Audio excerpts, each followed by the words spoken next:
The Hiligaynon word mahal means expensive or dear.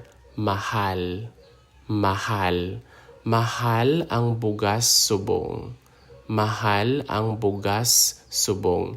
It means that rice is expensive now. Bugas is rice, uncooked rice, and then subong it means now or at the present time. Mahal ang bugas subong.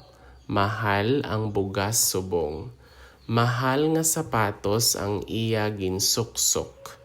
Mahal nga sapatos ang iya ginsuksok. It means he or she is wearing expensive shoes. Mahal is expensive sapatos is shoes. Ginsuksok is like wore. Ginasuksok is wearing, is present tense. Suksok is like the root word.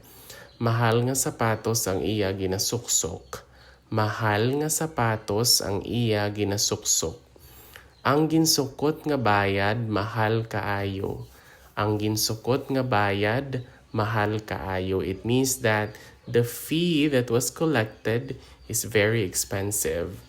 Ginsukot is like collected, sukot is the root word, bayad is like the fee, and then mahal is expensive, and then kaayo is kind of like an intensifier. It kind of like means very or really. Ang ginsukot nga bayad, mahal kaayo. Ang ginsukot nga bayad, mahal kaayo. Mahal ang iya sapatos nga ginbakal. Mahal ang iya sapatos nga ginbakal. It means that the shoes that he or she bought is expensive. Sapatos is shoes and bakal is like buy, ginbakal is bought, so it's past tense. Mahal ang iya sapatos nga ginbakal.